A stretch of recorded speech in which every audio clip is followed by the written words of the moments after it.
that when I go to the beach, people hire me for shade. In my world, gravy's a beverage. My cereal bowl's got a lifeguard. Whew. If I don't sweat, I'll explode. I'm really serious. I'll blow that up. Okay, I'm fat, I admit it. Well, I don't have to admit it, you can see that. And don't think I haven't heard or used every single one of those fat jokes and more. My size has provided me with a living, and now it's killing me. I'm Frank Payne, the big guy, obviously. I'm an actor, writer, and comedian, and I'm a man who is morbidly obese, which means I'm more than 100 pounds overweight. I've decided to loan my body to science and take you inside, deep inside my big fat body. I'm gonna let doctors and scientists, using the latest in imaging technology, show you what happens to the human body, my body, when it becomes morbidly obese. Since I'm willing to bear all, here's what you're looking at. I'm 5 feet, 10 inches tall, and 363 pounds. My waist is 60 inches, which means I'm 5 feet around the middle. I wear a 5X, and with this gut, I never wear anything tucked in. At this point, you gotta be wondering how someone like me gets to be this fat in the first place. Let me show you how and what I eat in 24 hours. What can we get for you today? I'll take 4 double cheeseburgers. I always like to order big enough where they think I'm ordering for a family, so that way it's not like, oh man, that fat guy just ordered all that for himself. You know, I don't limit myself to 3 meals a day. Over a 24-hour period, I'm more of a continual, constant grazer. I'd like to get an 8-piece chicken only. Drive-thrus give you a little bit of anonymity. I don't like really sitting down in restaurants too much because you don't want to be the fat guy there. You know, you don't want to be the biggest guy in the restaurant. Now I'm happy. I got chicken. The only reason I get any exercise is because the upstairs apartment was the only one available. And when I sit down, I can polish off a few pounds of food in just 7 minutes. After burgers, fried chicken, and ice cream, you might think I'm done, but I'm not. This is not a reenactment. I really do order like this. Your extra large, how many does that serve? 3 to 4, okay. Well, I'm gonna need 2 of them then. I'm gonna have a couple other people here. And what is this Nick sandwich? Okay. Well, I want that for me. That'll be mine. By now, I know what you're thinking. How can he eat like that? Which is why I do it in secret. It sounds pathetic, but food has become my best friend. It's comforting. It never talks back to you. It tells you you're okay. But I know deep down, I'm not okay. I'm 46 years old, and I can't live like this anymore. I'm taking the first big step, getting a physical. Just relax, it's really not very difficult. We will not make you run more than you really can. Run? Walk. Okay. Let's be realistic here. Wow, the blood pressure is so high. Do you take any? Now, yeah. I'm supposed to be taking something I haven't had my You're prescription nervous filled. now. Yeah, a little bit. Anxious. The doctors put me on a treadmill for a stress test to see if my heart can handle the most basic level of exercise. Walking on a treadmill wasn't too bad. As the incline went up, I felt my heart rate going up, and then it picked up the pace. That's when I started getting shortness of breath. That's where I get a little scared. I'll start choking. I start like, you know, my neck feels fat and I can't breathe, and it's a scary place for me. Can you continue? No. No. Okay. All right. There was a time when I actually looked and felt fit, back when I was wrestling in high school. But that's when I started binge eating. You want to lose weight so you can get down certain weight classes. So I would lose weight, I'd gain weight. I'd come in at the beginning of the season, everyone comes in having to lose weight. And at the end of the season, everyone's like, oh, we can eat again. So it was definitely a feast, you know, a feast and famine. But my problems with eating started long before that. When I was 6 years old, I lost my little brother, John. He died of leukemia at 2.5, so he was in the hospital most of his life. Even at that young age, we bonded pretty quick. We're riding with his casket to the graveyard. You know, you never see your parents cry. You can't do anything. It saddens you, you know?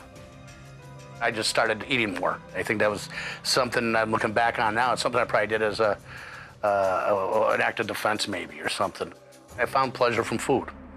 Little by little, that weight starts creeping up on you. Before you know, you're 240, 250, 260, and I wasn't admitting it to myself. You know, I would stand in different angles in the mirror and say, okay, or, yeah, not too bad. You never really feel fat. One day, I thought there was something wrong with my heart. I thought I was having a heart attack, and so I went to see the doctor, and I looked over and down on my chart, I saw the words, morbidly obese.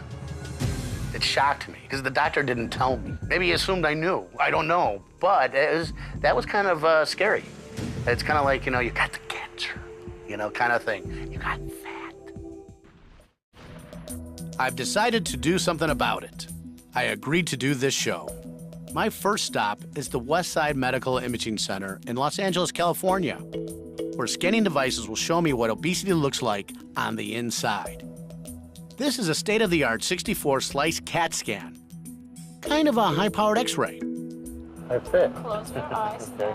Well, when I met Frank, the first impression is, here's somebody who's a ticking time bomb. We're imaging a moving structure. So the heart's in constant motion, and the arteries that sit on the heart are moving. And here we're able to take pictures of a coronary artery that may be 2 or 3 millimeters in diameter. We can actually determine whether you have coronary artery disease, leading to what we call sudden cardiac death. When I got out of the CAT scan, I knew the results couldn't be good. Dr. Lepore showed me the 64-slice CAT scan image of my heart. The yellow stuff is fat, marbled through my heart like a piece of fatty steak. this is a picture of the coronary artery. See those little speckles of white material? Yeah. Turns out the white stuff is plaque, kind of like putty that's building up in my arteries and clogging blood flow. The bad news is you have some plaquing, which is unusual for someone of your age. The other thing that we found is that your pumping chamber, we call the ventricle, is thick. Since the walls of my heart are thick and stiff, it has a harder time pumping blood. He also said my heart is enlarged. That was scary to hear. One of the manifestations of obesity is actually infiltration of the liver by fat cells. You actually do have liver infiltration by fat.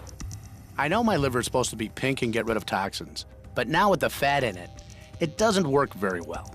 Dr. Lepore told me if it gets worse, my liver could harden, leading to cirrhosis.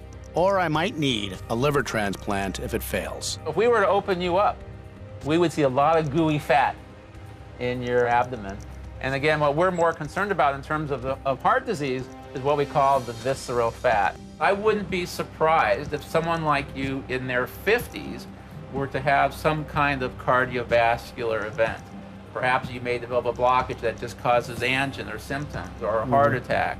I'm kind of in shock right now, to tell you the truth. I'm kind of blown away. I'm close to having like, like an anxiety attack, I think. I'm feeling pretty horrible. I'm feeling regretful of my past. You know, it's everything that you were being told by everyone else, by your friends saying, you gotta watch that weight, shouldn't eat 3 steaks, you don't need 6 burgers.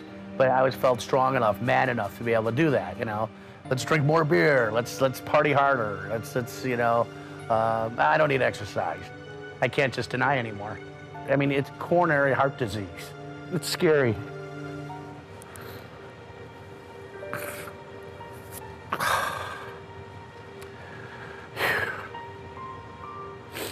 It's not even about me. It's about my mom and dad. They lost one son to a disease. And you couldn't do anything about it. I don't want him to lose another. Reality is starting to sink in. I'm Frank Payne, and I'm morbidly obese. I've just seen the damage all this fat has done to my organs. And now, I'm about to get the results of my blood test from Dr. Liddy Hazen, a specialist in morbid obesity. Okay, I'm gonna weigh you first. Okay. By the way, she's 5'3", maybe 100 pounds. In other words, about the size of my right leg. We're gonna go into this room. Okay.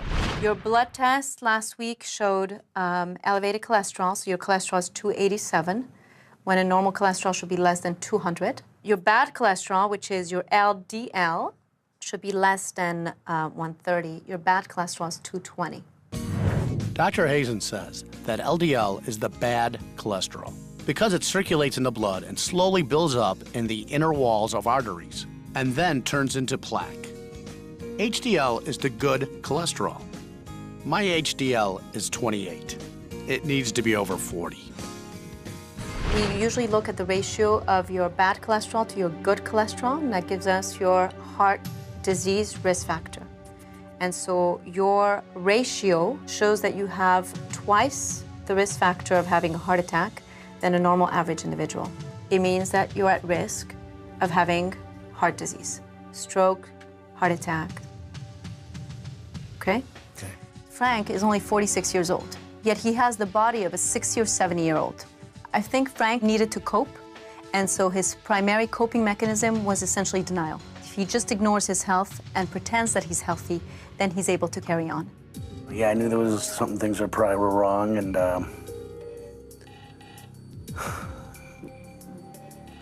but there's days you feel great, so you can blow it off. And right now, the weight of this is really crushing down on my, on me. Everything is reversible if you start now to really change and take this seriously and not think of yourself as healthy because nothing's happened to you yet. Mm-hmm. And every decision you make from now on and for the rest of your life has to be a decision for your livelihood and for your health. This really scares me because there's only one person who can fix this, and that's me. Obviously, I know I eat more calories than I burn. I just didn't know how many more. Dr. Hazen set me straight. So this would be Friday night to maybe Saturday night. So maybe 1 day's consumption of food. Yeah, pretty much. I mean, obviously, just looking at it, just objectively, you know something's off. A little bit. So what happens is you eat so fast that you don't even give your body a chance to listen to the cues that are coming from your brain and telling you to stop. We have a hormone called ghrelin. Ghrelin is actually made in your stomach. And ghrelin increases before meals. So as you get hungry, ghrelin increases. It's your appetite stimulating hormone. Once you eat, your stomach gets full, your ghrelin decreases. So normally your brain cues would be alerting you to stop eating, but you're completely obliviating them essentially and telling your body, I'm gonna do whatever I wanna do. It doesn't matter what you're telling me to do. Correct. So let's do the math. I hate math. So normally an adult is supposed to consume 2,000 calories a day if you're physically active. This pizza has 3,100 calories. This pizza has 3,500 calories. So you're already close to 7,000 calories. 3 days worth of food just with those 2 pizzas in one sitting. Now you would also consume 4 double cheeseburgers. Correct. The calorie content of that is 2,680. That sandwich alone is 630 calories. The chicken is 2,900 calories. The ice cream, 2,320 calories. You're consuming 15,150 calories. When in a day, you're supposed to consume 2,000 calories. It means that from Friday night to Saturday, you're essentially putting on 4 pounds. So this is 4 pounds of fat. It's heavy, okay? Oh, wow. It's heavy. Fat is heavy. I think I'll give this back to you. But you've got 40 times this. 40 times 40 that? times that is already on your body. So that's what you've got to get rid of. It feels like all this fat is literally crushing me. The next set of tests is going to reveal just how true that really is. I was invited by Stanford University to be the first morbidly obese person tested in their world-famous human performance lab. The best athletes on the planet come here to find out how their bodies can perform better. I'm coming here to find out how badly I'm treating mine. Here's a chance to measure very accurately the way that obesity impacts on the body. We are going to start your day off with a DEXA scan. Phil Cuddy starts my testing on a DEXA scan. It's a machine that measures exactly how much muscle, bone, and fat I have in my body. Okay, and how long will this take? About 3 minutes, 3+ minutes. I just don't want to miss lunch. Okay, so the scanner is going to reposition itself just over your head. Okay. Here we go. So what I'm seeing on the screen right now is your skeleton's coming into shape. We're at about your 4th or 5th rib. Because of your excess body mass, your arms are unable to hang naturally at your side. Your shoulders seem to be elevated. You're not able to bring your legs close due to fat mass in the torso, fat mass on the inner thigh. You're not able to be in alignment. Looking at your numbers from today, we have a body composition number of 48.5% body fat percentage. Wow. So of the 363 pounds, almost 49% of that is considered body fat. So what that's telling me is half of me is fat. Essentially, half of you is fat. I'm at Stanford's world-class human performance lab, where they're testing my body inside out. I was stunned to learn that nearly half my body is fat. 48.5% body fat percentage. Wow. How does it feel to be 50% fat? It's like you're carrying around a dead body on you. Basically, I'm carrying death. It's like you're so far in the hole right now. Can that be fixed? And this is the problem that people that carry a lot of extra weight get into. They need to be more fit to be able to lose weight, but they can't get more fit because they don't have the ability to actually move to do that. But that's exactly what they needed me to do next. Move. So now we're going to really work you out. We're going to do a stress test. Because of my morbid obesity, Dr. Ashley, a cardiologist, had to monitor me as I did my next test. I am going to have you hold this here. Okay. This VO2 max test measures how efficiently the body uses oxygen by pushing an athlete to the max. Obviously, there are several problems in my case. I'm way out of shape. Let's do it. We're gonna get you up to a faster walk, and then we're gonna start making it steeper. All right. Climbing mountains. His breathing rate is increasing. It's hard to breathe. The fats run to my lungs, keeps me from being able to breathe deeply and use oxygen efficiently. A little steeper now. Can you go a little faster? This is challenging him. It's starting to challenge him. My heart can't pump well. It limits how the oxygen is transformed into energy to my muscles. But despite my limitations, I gave it my all. You're doing a really good job. Keep moving. Push through. Push through as hard as you can. Keep going. Keep pushing forward. Frank, that was great. You really maxed out on this test. Oh, man. It's hard to believe. You're not kidding me, are you? No, I'm not kidding you. I did what I could, but he was proud that I had the spirit inside me to push myself to the limit I did. I know that spirit's inside me, and I just got to keep that kindled right now. Because it's easy just to say no and go back to old habits. VO2 max is an evaluation, a gross analysis of your cardiovascular system, how you're using oxygen for exercise. Basically, what he's telling me is that my heart, lungs, and muscles are so stressed by all this fat that my body really can't handle much exercise at all. He has trouble walking, let alone running on a treadmill. He is severely limited. He's limited in the way an 85-year-old would be limited. The next test will show what my weight is doing to my bones and joints. Tor Bazir, a biomechanist, can measure those forces.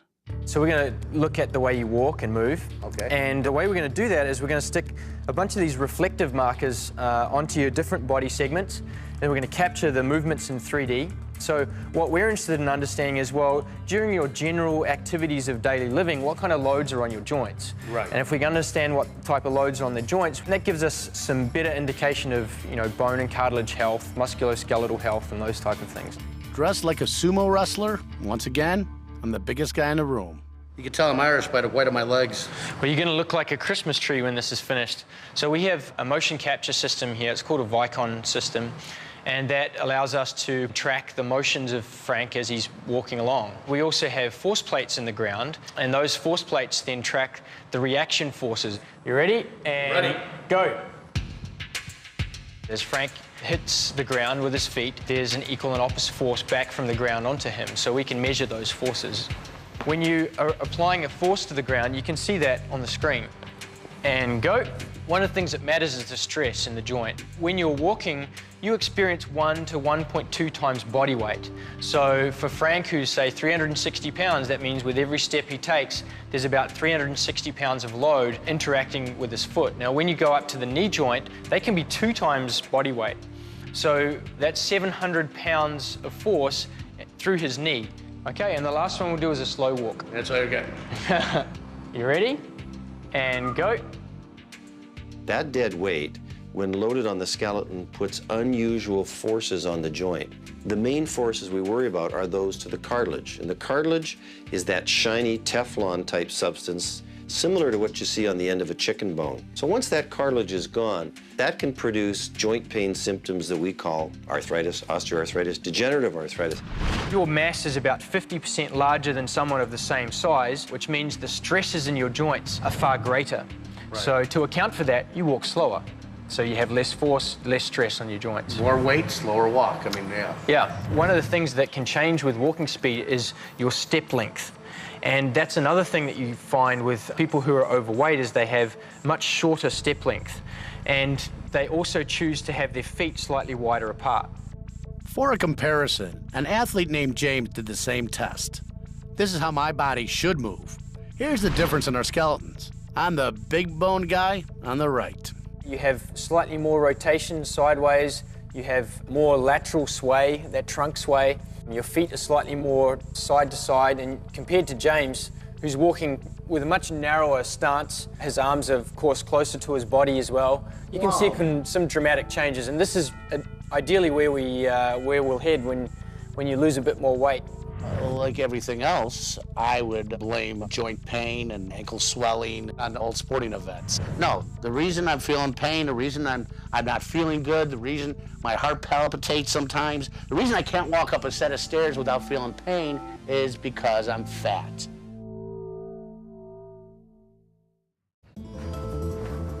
By this point, I was tired. The next test I faced at the high-tech world of Stanford University would take me into their virtual reality lab. It's really high-end stuff. I mean, it's pretty impressive. I'm Frank. Hi, I'm Jessie, and this is Liz. Welcome to the Virtual Human Interaction Lab. You can have a seat right there. Great. Thank you for agreeing to be a participant today. Yeah, I really don't know what I'm getting into. So. Oh, just you wait. Our lab uses virtual reality technology in novel ways. Typically, the focus has been on the actual technological aspects of the equipment, and instead we use that as a tool to examine social questions and social issues. Since I was going to be part of an experiment, she had to read the standard protocol rules. While inside the virtual world, you're going to be engaging in a simple exercise. As you exercise, you will see your avatar exercise and experience the benefits of your exercise. That is, it will appear to lose weight. When you don't exercise, your avatar will not lose weight. Will it get bigger? It's not going to gain weight, it's just going to lose weight. So I'm going to demonstrate the exercise you'll be doing today. You're going to start with your right leg, lift it up to waist level, and put it back down to the ground. Then you'll move your left leg up to waist level and back down to the ground. So one repetition is a right and a left. So as you exercise like this, you'll see your avatar exercise. This is an HMD, or a head-mounted device. You're going to put this on your head, and this will enable you to actually see the virtual world. So here are 2 screens, and that's where you'll actually see the world being rendered. Okay. This light right here, we're going to turn that on because that's going to help the HMD be tracked by those 4 cameras in the corners of the room. All right, Frank, you can open your eyes. Do you see our virtual room? Yes, I do. You turn to your right. Okay. And turn to your left. All right, great. You're definitely tracking. I mean, this is like 22nd century stuff. I mean, it's real advanced. I had to wear a helmet and see myself in 3D. Frank, that's your face. Wow. It's so weird seeing it without the extra chins. Hey, how you doing there? You're a good-looking guy. Go ahead and start whenever you're ready.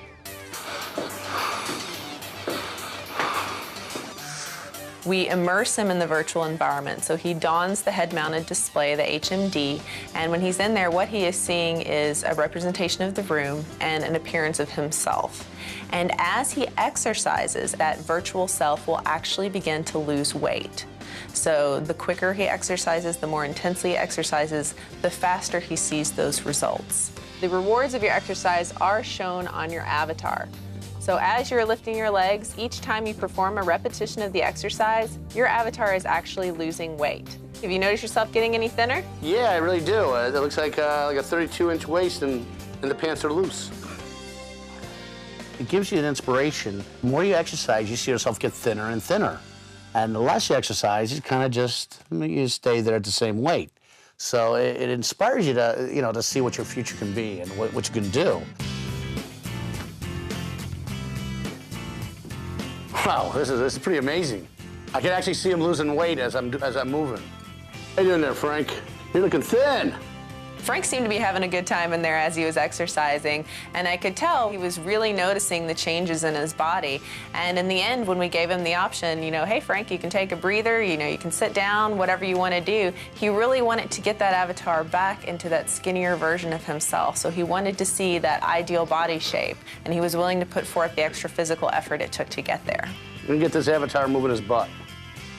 I can see the pounds melting off. Yeah, he's losing weight. This is great. This is more of an interactive motivator. It could actually be incorporated as they exercise. As you exercise, you see yourself lose weight. That can help you push out an extra set. It could help you, operate at a different intensity level. It could help you exercise longer. All those things could be immediately beneficial. All right, great, Frank, we're done. I'm gonna go ahead and take you out of the virtual world at this point, and we'll talk a little bit about the experiment. Ooh, that was pretty wild. All right, pretty intense, huh? Yeah. How'd you feel about your workout? It was great to see myself lose weight. To see it melting off is pretty cool. So did you feel that made you want to exercise more? Well, yeah, you can see a finished product quicker, and yes. I'm kind of still blown away by it. I mean, it really was kind of quite surprising. With this 3D image, I can see it happen. I can see my waist coming in a bit. It's coming off, and sometimes you doubt it. You want to believe it, but you're like, man, right. Even if your pants are getting loose, it doesn't matter. You're still like looking in the mirror going, oh, geez. But with the imaging machine, the 3D imaging, you can see it come off. It does inspire you to push a little bit harder, because the faster you go, the harder you go, the more you go, the more you lose weight.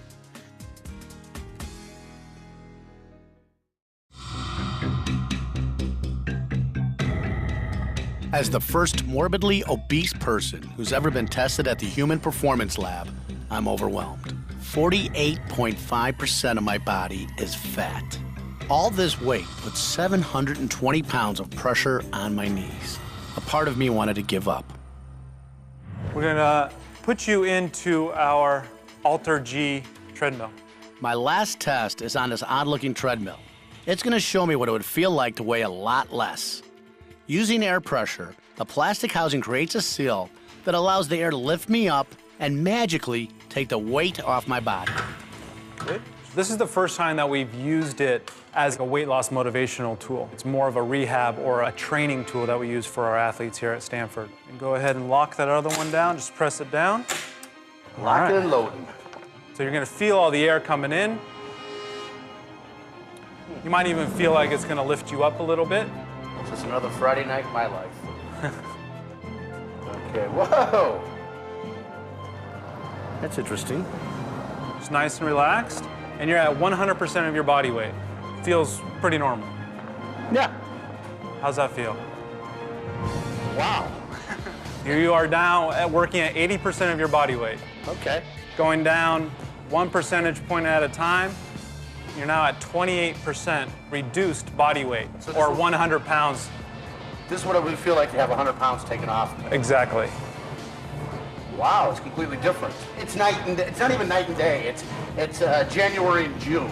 I can even feel the pressure off my joints. What would I be like around 200? Let's see here. Oh my God. I want to run. You're at 50% of your body weight right now. Okay. Oh, God. It feels wonderful. It feels where I want to be. I really don't want to go back to being my body weight again. Wow. I remember this. I remember when I ran track. I remember having that bounce, that feel in my feet. I mean, I just feel more alive. This is one of the greatest. I love this machine. And it's not just because it's lying to me. It's telling me what could be. It is telling you what can be. It's a powerful tool. Wow. So we're gonna work our way back. Here's 80% of your body weight. Whoa. What just happened is I just added 10%. Oh my God. Oh my God. You're at 92% of your body weight now. I think I'm breathing heavy already. Yeah. So this is what you are experiencing on day-to-day life. Oh, this sucks. And now, you're at body weight. True body weight. Sorry. 100% of me. 100% of you. All right, slowing you down, slowing you down, slowing you down. Damn. This is definitely an eye-opener. Pretty powerful. Yeah. How did I let myself get to this point? I couldn't tell you. I have a lot of work ahead of me. I have to do it for myself. I'm so shocked at what the Stanford test revealed that I have no other choice but to get fit or die. For the first time in 25 years, I've decided to work out. I found a trainer who's got a lot of experience with very overweight people like me, Charisse Griffin. Hey, how you doing? I'm doing okay. Okay, cool, have a seat. My plan for Frank is to definitely keep him challenged because a lot of times a morbidly obese person already in their mind has said, I cannot do this. Just think of me as your giant pumpkin and you can get to carve me. I love it. Body engineering, that's what we're gonna do. I'm gonna come right around the belly button. Okay. Okay. Woohoo. Okay, you do that. Yeah, here, give me a peck there. It's been a long time since a woman has put her arms around me. And now Charisse can't even do that. Once again, I'm embarrassed. We're looking at about 60 and a half. All right, so that's what we're working from. Okay. You ready to do this? Yeah. Squeeze it, tighten it. And right now, what I'm doing is just figuring out from a strength perspective and just seeing where you are right now. We're gonna start turning you into a furnace. I need you to be a walking furnace, okay? Back when I was wrestling in high school, I could probably bench press around 250 pounds. Now I'm lucky if I bench press 80. I had a major concern that my body wasn't gonna be able to take it. I like the fact that you used to be an athlete, so you understand discipline. You understand muscles. So I'm just gonna reawaken your body. I didn't want to fail. I didn't know what was gonna happen. I didn't know what the next thing was. The treadmill. This is gonna be one of your best friends. One of them, besides me. The key with us, Frank, is always gonna be challenge. Challenge. Challenge. I just don't want to give up on myself because I gave up on myself for the last 20, 25 years. He's gonna be successful. If I have to say, get your hiney in gear immediately, right now, because I know you can do it, dig deep within, I will. Get your posture together, pull yourself upright. It is gonna be a slow process because at his level, being morbidly obese, it's definitely one baby step at a time. Good. Pull that belly button in. Pull it in. First time I ever had a trainer. If I went to the gym myself, I would have beat myself to heck and not shown up ever again. It helps to talk to someone who understands what I'm going through. Because right now, I'm having trouble. Hey guys, how you doing? Hi, I'm Jeff. Jeff? Hey, Jim, how you doing? Identical twins, Jeff and Jim Thiel, lost nearly 100 pounds each on last year's National Body Challenge. At the start, Jim weighed 344 pounds and Jeff was 296. And like me, they loved pizza, cannolis, sausage parmesan, ice cream. But they had it worse. They run their own Italian restaurant in Eagle Rock, California, so they're surrounded by temptation. The twins were in trouble. They both had high cholesterol, and Jim was diabetic. This is not about losing weight to look better. This isn't that kind of a challenge. They understand that they really have to take it seriously. They started eating better with a little help from the National Body Challenge crew. It wasn't easy. Some pork sausage. This is definitely gonna go in the trash. But they went to work. All right, man, we got a lot of work for us to do today. All right. Jim and Jeff lost more than 60 pounds each during the 15 weeks. The surprise was that we did so well. So well that we could lose that much weight in such a short time. Yeah, we were surprised. I was surprised. I was too. I couldn't believe it. It was almost like a dream. I thought it was gonna end. But what's even more impressive is that they didn't stop losing weight once the cameras went away. Today, Jim's down to 241, a total loss of 103 pounds. And Jeff is at 201, 95 pounds lighter. Did you have this goal in mind? Realistically, we didn't think we were gonna get this far, but we knew we had to lose. I had to lose weight. It wasn't a maybe or, oh, we'll see how far we go. Life or death. Yeah. Both Mom and Dad said, you know what, we want We want you to outlive us, and the way you're going, you're not going to do it. After the body challenge, and you lost a huge amount of weight, and you kept going, how were you able to do that with no cameras, no support? Exercise. We work out with our trainer twice a week, and then we go work out on our own. Yeah. I go for a walk at lunchtime. Blood pressure is down. Yeah, blood pressure's good. My blood sugar level is good, and my cholesterol's good. Now the only problem is I'm getting aches and pains from doing all the physical activity. Yeah. Has that changed anything with the way you eat here, way you do your menu, or anything like that? It does. In fact, it has. We'll show you. There you go. Whole wheat pizza and pasta. Yep. Turkey sausage in an Italian restaurant. Yep. Yeah. If you're gonna have a pizza, you gotta have sausage. We're gonna make you a healthy, low-fat twins pizza. Yes. Here's their secret. Really thin whole wheat crust, a light sprinkling of low-fat cheese, lean turkey sausage, peppers and mushrooms. At 200 calories a slice, it's a low-fat delight. Fantastic. Guys, excellent. Excellent. Nicely done. Thank you. Perfect. I've been working with Charisse for an intense month and a half. But today, an old knee injury flared up, and now I'm in big trouble. I can't get out of bed. My knee is killing me. I feel like there's a knife in there and it's just being twisted back and forth. This weight has taken a bigger toll on my body than I realized. I need to figure out what my other options are. I've heard about bariatric surgery, the procedure where a surgeon makes your stomach smaller, so you can't eat so much. I'm not big on surgery. I'm actually kind of afraid of it. But at this point, a quicker fix is worth checking out. Today, I'm going to UC Irvine to meet with top bariatric surgeon, Dr. Nguyen. Essentially, your stomach can actually hold approximately 1 liter to 1.5 liters of liquid or solid. Gastric bypass is an operation whereby we construct a very small stomach, a pouch that can only hold approximately 30 cc's. So it's tremendously less. Once we construct that pouch, we take the small bowel and route it and connect it to the pouch. This is actually an X-ray of a patient who just recently had a gastric bypass, and this pouch holds approximately an ounce. An ounce, one ounce. And immediately from the pouch, it drained into the small intestine. So is your new pouch if you decide to undergo a gastric bypass. How much do you lose when you get a gastric bypass if you're only able to put an ounce of in your body? 65 to 70% of your excess weight. So for example, if you're 100 pounds overweight, after about 1 year, we expect you to lose approximately 65 or 70 pounds. Wow, that's small. I know. All right, if you don't have any further questions, why don't we just take a walk over to the surgical suite and I'll show you where we do our work. Great, I'd love to see that. Okay. I'm ready, Doc. All right, let's go in the operating room. Why don't you have a seat? Okay. I'm not too comfortable in these. I know, I can totally understand. Okay. We perform all these operations through small incision. I don't want to scare you or nothing, but we use instrumentation like these to go through there instead of using my hand. Like, how would that go inside me? Through a little port. We call it a trocar.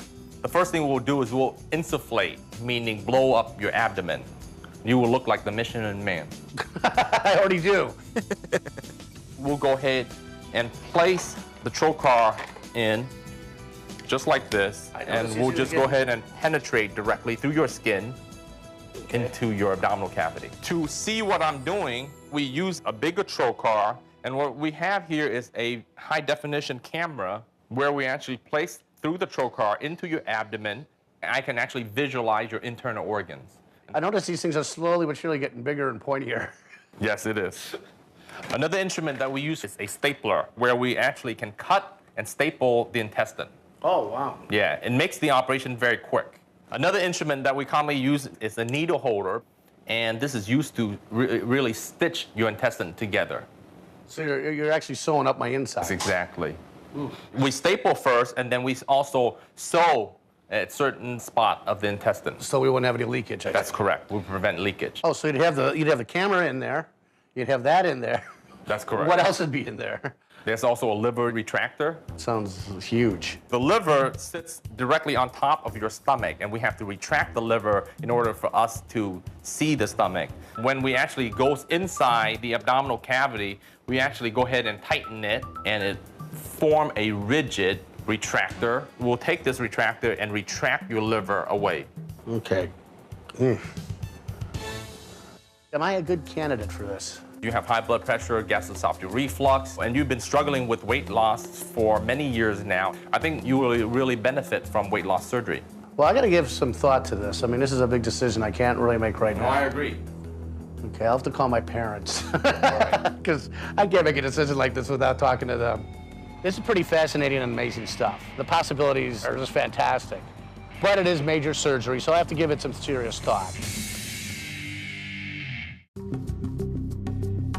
Learning about my body has been overwhelming. I like the idea of bariatric surgery for faster weight loss, but I'm too afraid of surgery to go through with it. So, I'm back to diet and exercise. In 3 months, I've lost 60 pounds. I was lucky to be invited back to Stanford's elite human performance lab to find out if even 60 pounds makes a difference on a body as big as mine. The body fat test has me pretty nervous, you know, because when it comes to just measuring your body fat, those numbers don't lie. Looking good, looking like the exercise is paying off. Yeah, I'm pretty excited, highly energetic. When Frank came in 3 months ago, his body was not allowing his skeleton to rest easily due to fat mass in the torso, fat mass on the inner thigh. Beyond pounds, this DEXA machine will tell me the exact amount of fat I've dropped. Today we're seeing something a little bit different. Your shoulders look a lot more relaxed, a little bit slimmer profile. It's looking a lot more like a normal skeleton. And if you recall, you were at 48.5% pure fat. So 3 months ago, you came in here, could barely fit you on the table. Today, almost 10% lower, 38.6. 38.6? Yeah. Yeah, I'll take that. That's not bad. I've been working pretty hard to knock this weight off. I've been doing 2-hour workouts, and it paid off. Next, the Vicon system details how my bones, joints, and muscles have responded to the weight loss. Hey, Frank, you're looking great. Ah, thank you. I felt pretty good that everyone noticed that there was a significant difference in my body, my face. They'd come up and start smiling right away because they were happy for me, and that was nice. With a 60-pound loss in weight, we'd expect those stresses to be about 20% less as well, since you've lost that much body mass. What we want to do is compare what is the effect of his movement patterns and the forces through his joints as he's lost 60 pounds. So we can actually check if your natural walking speed is faster than what it was before. Once again, I'm lit up like a Christmas tree. I caught a fish this big. With every step that Frank takes, he's putting less load on his joints, so he can probably take many more steps. I'm walking. Before, my arms were further out. The way I was walking, I was lumbering. It wasn't a pretty sight. I've surpassed that. Even though I still have a lot of weight to lose, I've taken pressure off my joints with just a 60-pound loss. I was out of breath last time doing this. Just walking back and forth. And now? Feel great. Good. Well, we'll get you running soon. What I've done here is I've pulled up the data from 3 months ago, and this is you walking at a normal speed. Before, your stride was shorter, you walked slightly slower, and your stride width was further apart. The changes that we'll see are changes in the forces in his joints. If you're carrying less weight, or less mass, you would expect those forces to be reduced. Now your stride length is increased, your stride width is decreased. You have less side-to-side rotation and less sway in the frontal plane. So basically you're just telling me I'm lighter on my feet. This is a very sophisticated way of showing it. Noticeably, he's lost a lot of weight. He seems to be moving around much more easily. He looks a different man. The final test is the hardest. Measuring how my body utilizes oxygen. The VO2 max pushed me to the edge in just 7 minutes last time. Here we go. Increasing the gradient. We're at 2% grade, about 3.5 miles per hour. So you're actually going a little bit quicker. Increase that hill. Still feels pretty good. I'm not breathing too heavy yet. Can you feel the difference now between the last time when you were 60 pounds heavier? Definitely. I feel it in the legs. The legs are stronger and they're carrying less weight. All right, we're at 4% grade, 3.5 miles per hour. Looking good. Last time I was in such horrible shape. I was in pain, I was tired, I was sore. I think it's time for me to slow down. All right, we're gonna stop right there. I couldn't go anymore. This time, just caught my breath and I felt great. All right, Frank, let's get those arms moving. Charge up that hill. You're at 7% grade, 4 miles per hour. Stay with it. We're cheering you on, buddy. Stay with it, stay with it. Use those arms, get up the hill. They put me at, I believe, 8.5 was the incline, which is pretty steep. It actually felt like a beginning to a workout. I was just warmed up, I was ready to do more. Good job, Frank. You're doing well. Phil and Dr. Matheson were cheering me on, which is kind of funny. Yeah, you know, it was neat. 10 seconds. Come on, stay with it. All right, nice job. Bringing you down, 11 minutes. Your fitness level is up because you've got more muscle, you're extracting more oxygen in the muscle, and you've lost body fat. So this test is a great improvement. Good job. Last time I was all, This time I'm actually able to talk and make eye contact. Yeah. The thing I noticed most about Frank was he really looked different. And before, he looked a little beaten down, and his shoulders were rounded, and his weight was carried forward, and he kind of trooped from place to place. And now he just has more energy. Through today's assessment, comparing it to the baseline 3 months ago, exercise time was increased nearly 50%. You went from about 7 minutes to nearly 11 minutes at a higher intensity, faster pace. Very good job. High five. All right. Better go, man. The best thing I saw today was that Frank just seemed more alive. I think he's turned a corner. I just see a motivation in Frank that I didn't see before. When I first came to Stanford, I didn't like what I heard. Coming back from Stanford on this last trip, I was really encouraged by the success I made. Now that I've seen the difference that some weight loss can make, I'm not going to give up trying to lose more. I've come a long way since I used to tell my usual fat jokes 3 months and 60 pounds ago. How have you been? Fantastic. Good. A couple changes. Good, yeah, I can tell. Oh, good to see you, Frank. I'll talk to you later. I do feel great, and I know I look better. It wasn't just the weight. I lost hope. I made changes that have not only changed my life so far, but they've saved my life. These 3 months have been one of the best times of my life. I've lost over 60 pounds. I'm going to lose 80 more at least. And I hope the next time you see me on TV, you see less of me.